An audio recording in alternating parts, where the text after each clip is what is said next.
আসসালামু আলাইকুম ওয়া রাহমাতুল্লাহি ওয়া বারাকাতুহু। এই অনুষ্ঠানের শেষ আলোচক, আজকের এই আলোচকের প্রতি আমি জানি যুব সমাজ সহ সকলের আকর্ষণ যে এই আলোচক কখন আলোচনা করবে।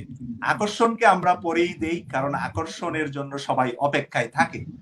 আমি সেই আকর্ষণ একেবারেই যখন ছোটবেলা ছিলাম তখন উনি ছিলেন বাংলাদেশ ইসলামী ছাত্র শিবিরের কেন্দ্রীয় সভাপতি।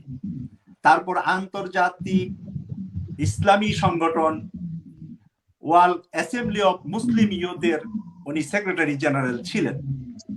বাংলাদেশের কুমিল্লা জেলার চট্টগ্রাম থেকে উনি বাংলাদেশ জাতীয় সংসদের সদস্য ছিলেন।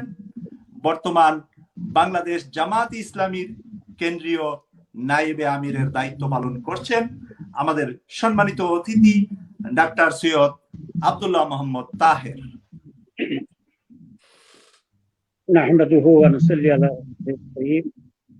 মাননীয় সঞ্চালক, পরিচালক এবং আজকের উপস্থিত মাননীয় শ্রদ্ধেয় এবং বিজ্ঞ আলোচক বৃন্দ, দীর্ঘ রাত পর্যন্ত যারা শ্রোতা হিসাবে এখনো আছেন আমাদের সাথে সম্পৃক্ত সংযুক্ত, সে সকল সম্মানিত শ্রদ্ধেয় ভাই ও বোনেরা, আসসালামু আলাইকুম ওয়া রাহমাতুল্লাহি ওয়া বারাকাতুহু। প্রায় 1.5 ঘন্টা আলোচনা হয়েছে।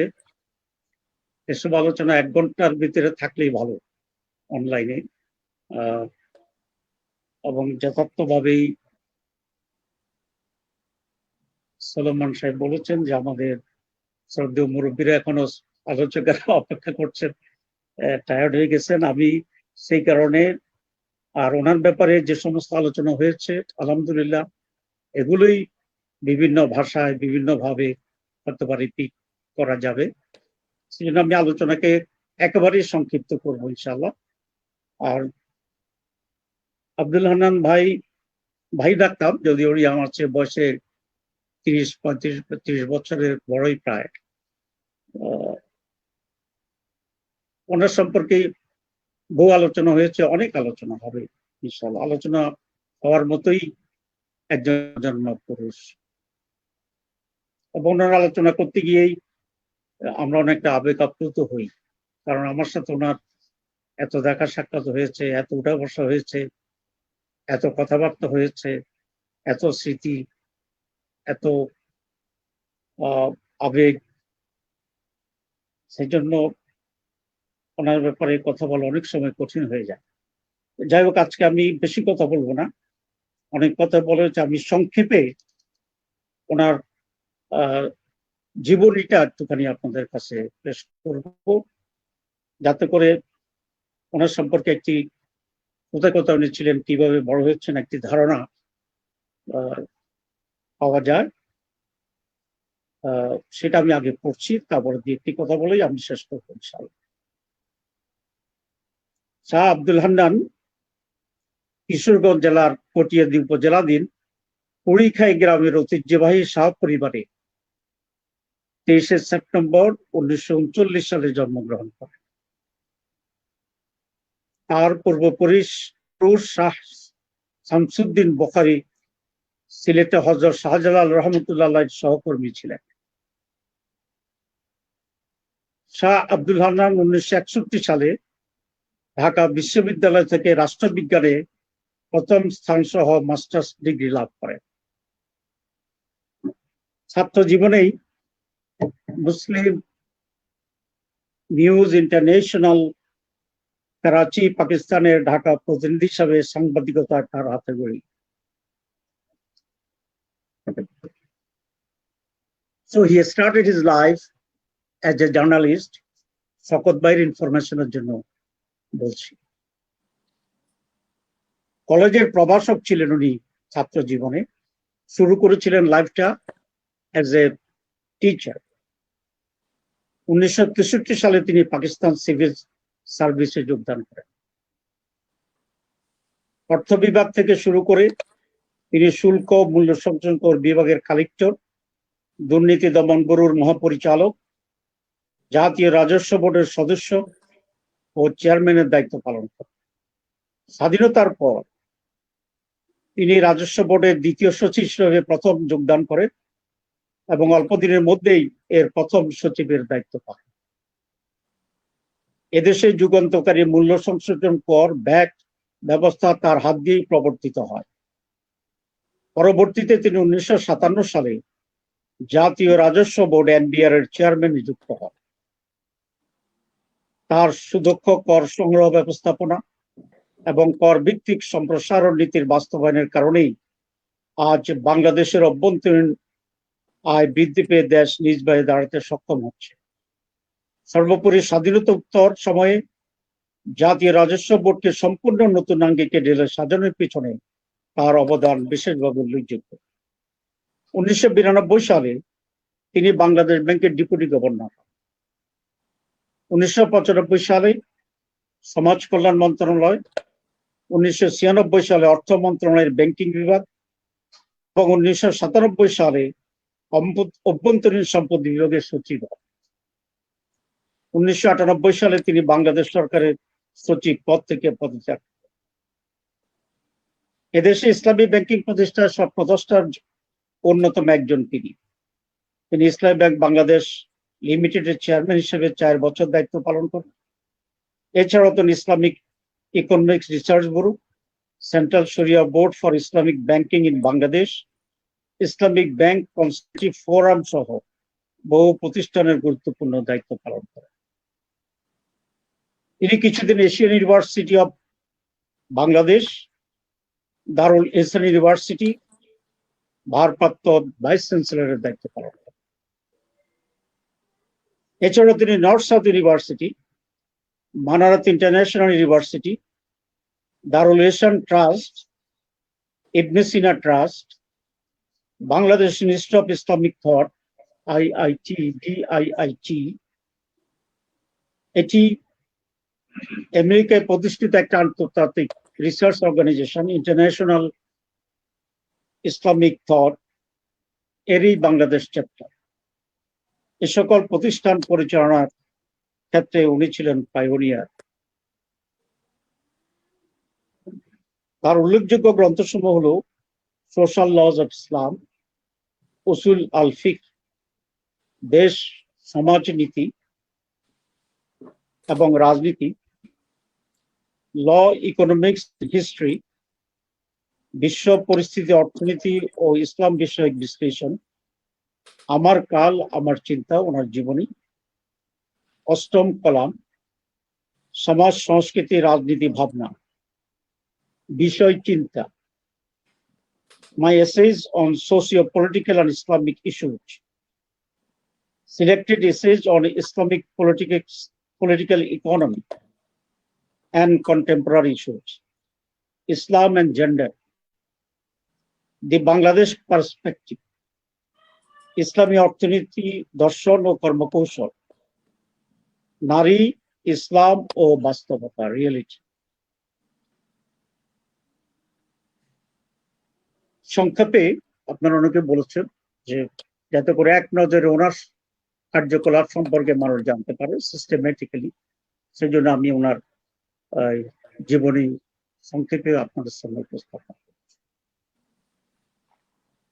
হান্নান সাহেব সম্পর্কে যদি বলতে হয়, প্রথমে আমি মিস্টার সুলেমানের একটি কমেন্টের সাথে একমত হয়ে বলতে চাই, he is not an x secretary, is more and more above than that.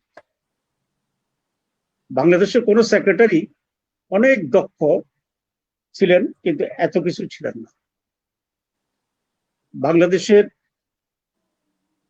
কোন রাজস্ব বোর্ডের চেয়ারম্যান কিংবা দুর্নীতি দমন কমিশনের অনেক দক্ষ চেয়ারম্যান ছিলেন, ওনার মতো অত কিছু ছিলেন না। বাংলাদেশে অনেক অর্থনীতিবিদ আছেন, অনেক বড় বড়, ওনার মতো অত কিছু ছিলেন। বাংলাদেশে অনেক ইসলামিক পণ্ডিত আছেন কিন্তু ওনার মতো অত কিছু ছিলেন। আমি বুঝাতে চাই, he is the one and only, and he is Shah Abdul Hannan. সুতরাং ওনার মূল্যায়নটি খণ্ডিতভাবে একটি জায়গায় একটি পরিচয়কে পরিচিত করাটা, এটা আমার মনে হয় ওনার প্রতি জুলুমই হবে। তো আমি সলোমন ভাইকে কংগ্রেচুলেট করি, এই পয়েন্টটাকে উনি প্লেস করেছেন। আমি ওটাকে নোটে রেখেছিলাম বলার জন্য যে he is not only x সচিব। হানান ভাইকে যদি আমি বলি, তাহলে আমার কাছে মনে হয় এই শতাব্দীর জন্য তিনি একটি মডেল, ইজ এ মডেল। আপনি যে কোনো দিক থেকে ওনাকে ফলো করতে পারেন। ওনার যে তিনটি কথা বলেছে, read read read, right right right, দাওয়া এবং দাওয়া দাওয়া, এটা ওনার জীবনের প্রতিচ্ছবি ছিল। ওনার সবচেয়ে বড় বিষয়টা ছিল উনি যা বিশ্বাস করতেন, উনি যা বলতেন, উনি তাই করতেন। ওনার বলার এবং করার মাঝে কোনো গ্যাপ ছিল না, ডিফারেন্স ছিল না। অধিকাংশ মানুষই বলেন কিন্তু হুবহু বাস্তবায়ন নিজের জীবনে করেন না বা করতে পারেন না। কারণ যা বলেন তা করতে পারাটা সবচেয়ে কঠিন কাজ। এই কঠিন কাজটি সাধারণ মানব পারে না, মহামানবেরা। এই জন্য আমরা তাদেরকে মহামানব বলি, যে যারা নট নর্মাল, দেয়ার অ্যাবনর্মাল।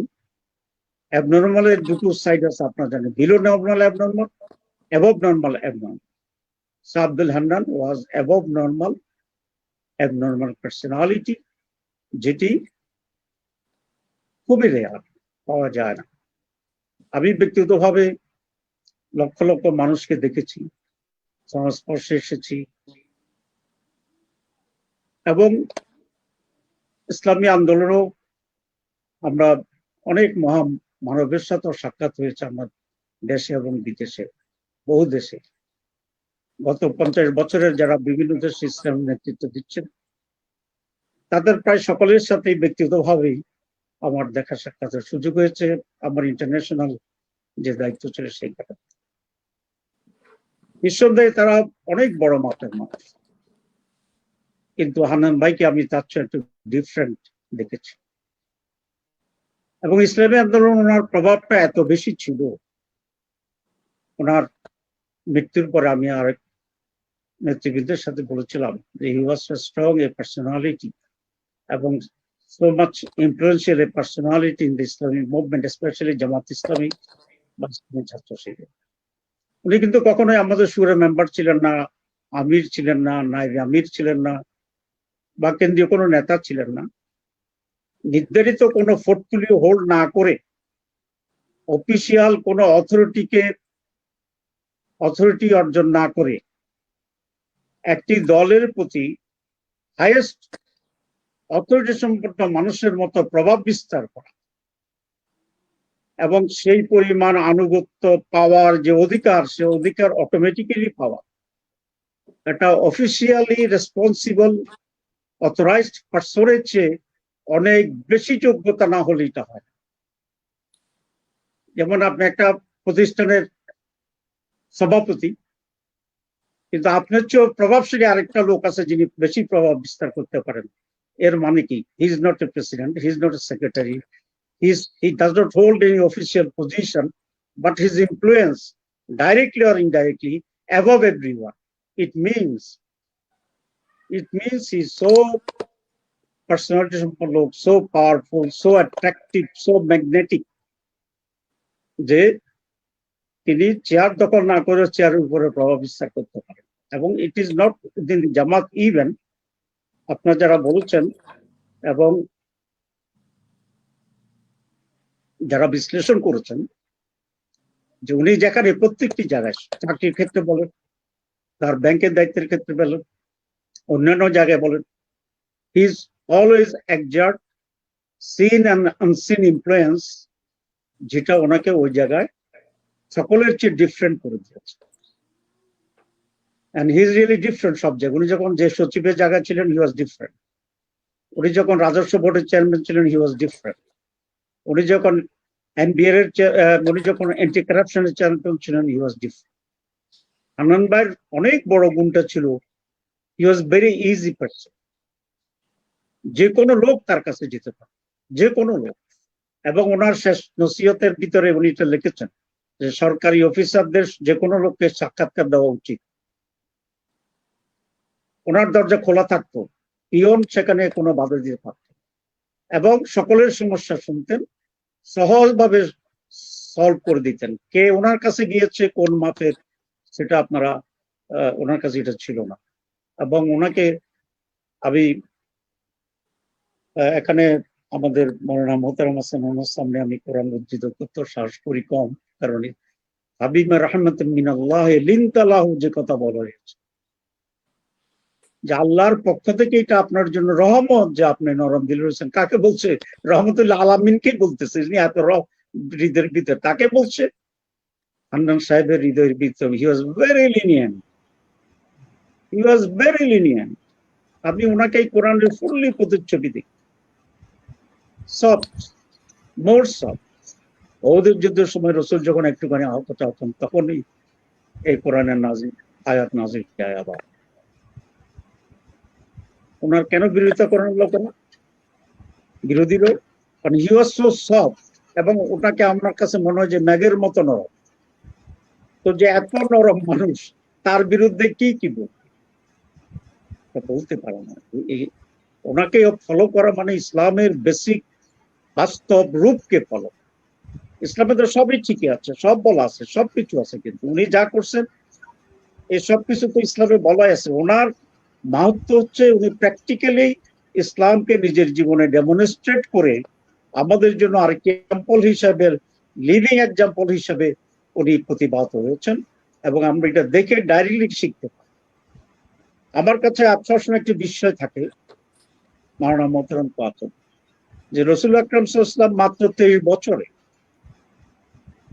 এমন একটি আদর্শে, যেটার সাইকোলজিক্যাল, ফিলোসফিক্যাল এবং প্র্যাকটিক্যালি ইমপ্লিমেন্ট করে লোককে এমন চেঞ্জ করলেন কিভাবে 23 বছরের সব।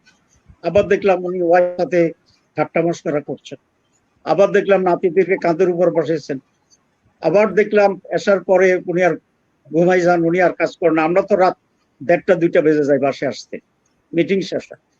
আমার কাছে এখনো বিস্ময়, এবং বিস্ময়ের পরেও তো আমরা দেখছি যে দিস ইজ দ্য রিয়েলিটি। আমার কাছে হান্নান জীবনীতে মনে হয় যে এতগুলো কাজ, এই ব্যাংকের চেয়ারম্যান, আবার ইসলামিক ট্রেনিং সেন্টারের সেখানে কাজ করছেন, আবার উনি বই লিখতেছেন, আবার পড়তেছেন, আবার দাওয়াত দিচ্ছেন। উনি যে দায়ী, যে ব্যাখ্যাগুলো বলেছে, আমার সাথে ওনার যতবার দেখা হয়েছে, আমার মনে হয় একটি ওকেশনও বাদ যায়নি। উনি হয় লিফলেট দিয়েছেন, অথবা কোন একটা বই দিয়েছেন, অথবা বান্ডেল অফ বুকস দিয়েছেন অন্যকে দেওয়ার জন্য। It's wonderful. He is a miracle, he is an speciality. এবং উনি সময়কে কাজে লাগানোর মতো, কারণ টাইম ইজ লাইফ, ওনার মতো লোক আমি আর দেখিনি সময় কাজে লাগাতে না, দাওয়াতের টেকনিক দেওয়ার জন্য। এই হাঁটতেছে, মিটিং আসলে কতগুলো বই দিয়ে গেল, কিন্তু আমরা মনে করতাম যে মিটিং এর পরে বোধহয় দাওয়াতি কাজ করতে হবে। কিন্তু মিটিং এর দাওয়াতি কাজ, বক্তৃতার দাওয়াতি কাজ, চলার দাওয়াতি কাজ, বেড়ানোর দাওয়াতি কাজ, একসাথে যে চলে, একসাথে যে করতে হয়, he is the inspiration and example. তো যাই হোক, আমি তো ওনার সম্বন্ধে, কারণ আমি ওনার সাথে অনেক সময় কাটানোর সৌভাগ্য হয়েছে। 2 নম্বর আরেকটি কথা উল্লেখ না করলে নয়, কথা রাত বেশি হয়েছে এই জন্য বলতে চাই না, হেজিটেট করতেছি সব কথা বলতে। উনি সব সময় সারমন দিতেন, উপদেশ। মহারাজ যেটা একটা উল্লেখ করেছেন যে দেখো যে অপরিচিত তবু বলে দিয়েছে। আবু বকর রফিক সাহেব উনি বলেছে যে আপনারা বাংলাদেশে বড় বড় পণ্ডিত আছেন, কিন্তু ইবনে তাইমিয়া হন না কেন? ইবনে তাইমিয়া কোথায়? এই যে আরেকটা পয়েন্টস উনি দিয়ে দিলেন এক মাথার ভিতরে, যে ইবনে তাইমিয়ার স্ট্যাটাসের লোক আমরা পাচ্ছি না কেন বাংলাদেশে। উনি যখনই আমাদের কারণ 2-3টা কথা বলে দিত, তাহের এই কাজটা, তাহের এখন জামাতের পলিসি দরকার, শিবিরকে এই কথা বলে দাও। সব সময় ছোটখাটো কথা আপনাকে বলে দেন। এই যে কন্টিনিউয়াস গাইড, কন্টিনিউয়াস যে একটা দিককে অর্জন করার জন্য বলতো। ওরা হসপিটালে যাওয়ার আগেও আমাকে ফোন করেছে বিষয়ের ব্যাপার, যে কিছু কথা আছে, পরামর্শ আছে। তো এই ধরনের মানুষ পাওয়া যাবে না। আর ওনার তো সরলতার কথা বলেছেন উনি, যে মা সারি করেছে, আপনারা জানেন না বা অনেকেই জানেন না যে উনি সরকারিভাবে প্লট পাইতেন খুব ইজিলি। উনি কিন্তু সরকারি কোনো প্লট রাজুক থেকে নেয়নি। ওনাকে বলা হয়েছিল যে আপনার সন্তানরা তো আপনাকে দায়ী করবে, এটা তো হক হালাল, এটা আপনার প্রাপ্য। উনি বলেছে আমার সন্তানেরা আমাকে দায়ী করবে না, আমি তাদেরকে সেভাবেই মানুষগত করেছি, তারা আমাকে জানে। যেটা পাইতেন সরকারিভাবে সেটা উনি নেন নাই। এবং উনি কত সিম্পল ছিলেন এই বর্ণনা আমরা তো ঘরে গিয়ে দেখেছি না। সর্বশেষ ওনার ঘরে গিয়েছি, ড্রয়িং রুম কোন রকমে মনে হয় যেন একজন সৎ ক্লার্ক, অসৎ ক্লার্ক না, অসৎ ক্লার্কের ঘরের স্ট্যান্ডার্ড কিন্তু আরো ভালো থাকে। একজন সৎ এবং ক্লারিক্যাল সামান্য চাকরি করে লোকের বাসার যে স্ট্যান্ডার্ড, ওনার বাসার ওই স্ট্যান্ডার্ড। সোফা সম্ভবত 30 বছরের পুরানো হবে। উনি যে শার্ট পরতেন অধিকাংশ শার্টেই 30-40 বছরের। এবং আমি দুটা লোককে দেখেছি, এক শাহ আব্দুল হান্নান আর engineer Ishaq. Ishaq chief engineer roads and highways, যেখানে বেশি টাকা পাওয়া যায়। কিন্তু ওনার চাকরির সময় উনি কখনোই নতুন প্যান্ট শার্ট কিনেন নাই, সেরেন নাই। সব ওনার শার্ট এবং প্যান্টের দোকান ছিল গুলিস্তানের পুরানো মার্কেট। রিটায়ারমেন্টের পরে কনসালটেন্সি একটু ভালো চাকরি পেয়েছিল, দেন আমাকে এক জায়গায় অনেক এক মিনিস্টার লেভেলেরই মিনিস্টার ছিলেন তখন, বললো যে ভাই সৎ আর কত টাকা সৎ এটা না বোঝা যাবে, আপনি 2-4 মিলিয়ন দিলে তো বুঝে যাবে না। তখন আমি বললাম যে না, অ্যাবসলিউট অনেস্ট লোক আছে, অ্যাবসলিউট অনেস্ট। তো আমি যখন বললাম যে শাহ হান্নানের কথা, অ্যাকসেপ্ট করছে, চুপ হয়ে গেছে। ওই যে আগে যে বলেছিল কত বিলিয়ন পাইলে সব থাকবে কম্পারেটিভলি, কিন্তু শাহ হান্নানকে চ্যালেঞ্জ করতে পারে না। ইসাক সাহেব তাই, কিন্তু ইসাক সাহেবকে চিনে না, শাহ আব্দুল হান্নানকে চিনে। সো হি ওয়াজ অ্যান অস টু দি অ্যাবসলিউট লেভেল। আমাদের দেশে তো অনেক সৎ লোক আছে গ্রামে, কিন্তু তাল একটা পড়ে গেলে এদিক ওদিক থাকে, তালটা নিয়ে বাড়ি চলে যায়। মাঠে গরু চড়াইতে যায়, 2-1 লোক না এদিকে ওদিক করে গরুর ঘাস অন্যের ধান খাওয়াই ফেলে। Is not absolute honest. Absolute honest হচ্ছে তিনি যিনি তার চিন্তায় অনেস্ট, তার আমানতদারিতে অনেস্ট, তার টাকা পয়সার ক্ষেত্রে অনেস্ট, ইনসাফ করার ক্ষেত্রে honest. And that is Sabjahan. Anybody can follow him in that respect. তাহলে সে ঠকবেন। আমি লাস্ট কথা বলে দিই, অনেক নোট করেছিলাম আপনাদের এখানে অনেক, কিন্তু যেহেতু রাত হয়েছে, মুরব্বীর আছেন, শ্রোতারা টায়ার্ড হবে। লাস্ট কথা আমি যেটা বলি সেটা হচ্ছে মানুষকে এই পর্যায়ে নিয়ে যেতে পারে শুধুমাত্র তার ধর্মের প্রতি, ইসলামের প্রতি তার বিশ্বাস, পরকালীন জবাবদিহিতার যে বিষয়টি সেটার বিশ্বাস, এবং তাকে পরিপূর্ণভাবে নিজের ভিতরে, আত্মার ভিতরে, হৃদয়ের ভিতরে ধারণ করা, এবং সেই হিসাবে নিজেকে গড়ে তোলা, টু রিমোল্ড সামওয়ান উইথ দ্যাট, এবং that can bring or that can make a person an absolute honest and an absolute সফল, সাকসেসফুল। শাহ আব্দুল হান্নান এই দুনিয়াতে সফল।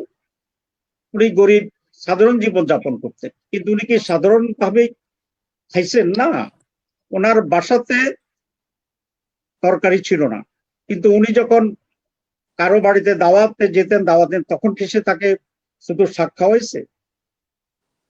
উনি যখন ইসলাম ব্যাংকের চেয়ারম্যান হিসেবে লাঞ্চ করেছে, ওইখানে কি শুধু ডাল ছিল?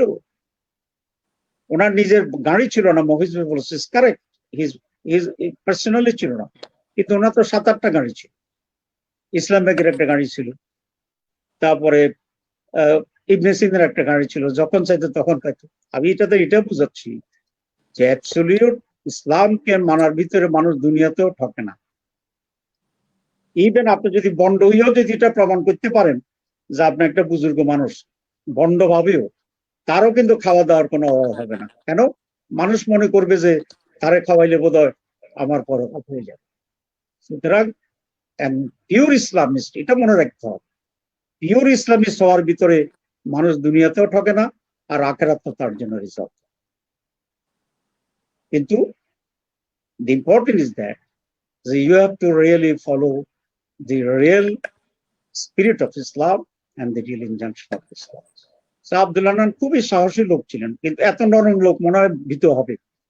সাহসী লোকটা কিভাবে ছিলেন, যেটা আপনারাও আলোচনায় বলেছেন, যে আওয়ামী লীগ জানতো যে উনি জামাত ইসলাম করেন, উনি বলতো, উনি কখনোই প্রিটেন্ড করেন না এবং উনি হাইড করেন, উনি কখনো এটা বলতো না যে আমি জামাত ইসলাম করি, কিন্তু উনি ওনার ডিউটির প্রতি সো মাচ ডেভোটেড ছিল যে মানুষ, সরকার মনে করেছে লোকটাকে আমার দরকার। এটা নিজেকে উনি ওর্থফুল প্রমাণ করতে পেরেছেন। যে কোনো লোক by his quality, by his commitment, by his dutifulness যদি এটা প্রুভ করতে পারে, his owed to the service to that. এবং the society of this world, I'm not telling about Bangladesh, the society of this world still recognize and recommend the within short time or for the long time, within his life or after his life. সুতরাং আব্দুল হান্নান ব্যক্তিগতভাবে সৎ হয়েও, বাসায় সাক্ষেও সে পৃথিবীতেও অনেক কিছু enjoy করতে পেরেছে, not for by him. এখানে সে ঠকে নাই। কারণ আমি ওনার সাথে অনেক ছিলাম, তো আমি দেখেছি উনি কত ভালো খাইছেন। কেন ভালো খাইছেন? নিজেরটা না, সর্দি বক্তা করি অন্যরা ওনাকে সেই ব্যবস্থা করেছেন। উনি কত সম্মান পেয়েছেন যেটা অন্যরা কখনোই পায়নি। উনি কতগুলো গাড়ি চড়েছেন, not only one for him, or he did not own any one, correct, but অনেক বড় বড় গাড়ি ছুটতাম ওনাকে আমি দেখেছি। অফিসার হিসেবে উনি গাড়িতে ছিলেন, পরবর্তী লাইফে ছিলেন। এবং সো মাচ ইম্পর্টেন্ট দ্যাট যে অনেক আফটার রিটায়ারমেন্ট লোকেরা নিজেদেরকে একটু গুছিয়ে নেয়, কিন্তু আফটার রিটায়ারমেন্ট উনি আরো বেশি বেশি এঙ্গেজ হয়েছেন। and up to his life he was very active. Hannan সাহেবের বয়স 82 বছর, কিন্তু কোন কোন মানুষের কাছে মনে হয় 100 বছর। কেন? কারণ ওনার অ্যাক্টিভ লাইফটা অন্যদের 100 বছরের সমান। 82 বছর। এই জন্য ওনাকে মনে হয় যে আমরা যখন ছাত্র তখন ইজ অ্যাক্টিভ, আমরা এখন অনেক সিনিয়র হয়ে গেছে, স্টিল হি ইজ অ্যাক্টিভ। আমরা যখন দেখছি হি ইজ ওয়ার্কিং, এখন মনে হচ্ছে যে উনি তো অন্তত 60 বছর তো কাজই করছেন। তো 60 বছর কাজ করতে হলে যাদের 100 বছর তারা 60 বছর কাজ করে, 40 বছর they went to the retirement or not work. So his life was so meaningful, so effective, so active, যে তার পুরো জীবনটাকেই উনি সফলভাবে ব্যয় করতে পেরেছেন। তো আমি শেষ করবো বলে একটু লম্বা করেছি, I am sorry for that. Shah Abdul Hannan is a model to this world and for Bangladesh. আমরা সলমাই যে জামাত ইসলামের, উনি জামাত ফিলোসফি, আমাদের ফিলোসফি তো ইসলাম। জামাত সেটাকে পরিপূর্ণভাবে ইসলাম যা বলে, কোরআন হাদিস যা বলে সেটাকেই ধারণ করে, এবং শাহ আব্দুল হান্নান ও সেটাকেই ধারণ করছে। বাস্তব জীবনে কেউ সেটাকে পরিপূর্ণভাবে আত্মস্থ করছেন, ভার্সেটাইল কন্ট্রিবিউশন রেখেছেন, ইন মেনি ওয়ে রাস্তা করার চেষ্টা করেছেন। আবার অনেকেই সে পর্যায়ে হাফ যেতে পেরেছে পুরো কারণে। But as a philosophy, as a belief, as a principle is Quran and Sunnah. এটা আমাদের ওনারও ছিল, আমাদের তাই জামাত ইসলামীরও সেটাই বিশ্বাস এবং সেটাই পদ্ধতি। কর্মসূচি পদ্ধতি এগুলো সময়ের প্রেক্ষিতে বেরি করতে পারে, কিন্তু মৌলিক বিষয়ের বেরি করার এখানে কোনো সুযোগ নেই, এখানে পরিবর্তনের সুযোগ নেই। আমরা আল্লাহ রসুলের যে বিধান, কোরআন এবং সুন্নাহ, রসুল ভাষণে যেটা বলে গেছেন যে তোমরা যদি কোরআন এবং সুন্নাহকে ধারণ করো তাহলে তোমরা কখনো পথভ্রষ্ট হবে না। জামাতে ইসলামী সেই কোরআন এবং সুন্নাহকে ধারণ করেই ব্যক্তিগত, সামাজিক, পারিবারিক, রাষ্ট্রীয়, আন্তর্জাতিক পর্যায়ে সর্বত্র এই আদর্শ বাস্তবায়নের জন্যই তার কর্মসূচি পালন করছে, প্রশস্ত হয়ে যাচ্ছে। এবং শাহ আব্দুল হান্নানও সেই একই বিশ্বাসের দ্বারা গ্রহণ করা ছিল। আমি আল্লাহ রাব্বুল আলামিন স্যার আব্দুল হান্নান সাহেবকে তার সমস্ত অবদানকে কবুল করে তাকে জান্নাতের উচ্চ মাকাম দান করুক, এই প্রার্থনা করে মোনাজাত করি, এবং আমাদেরকেও ইসলামের এই হেদায়েতের পথে যেন আজীবন টিকে থাকার সেই তৌফিক দান করে, সেই মোনাজাত করে সবাইকে ধন্যবাদ জানিয়ে আমি শেষ করছি। ওয়াবের দাওয়ানা আলহামদুলিল্লাহ। শুকরান জাযাকাল্লাহ। এতক্ষণ পর্যন্ত আমাদের সামনে বক্তব্য রেখেছেন মরহুম শাহ আব্দুল হান্নান সাহেবের জীবন এবং কর্ম শীর্ষক সেমিনারের শেষ বক্তা। কিন্তু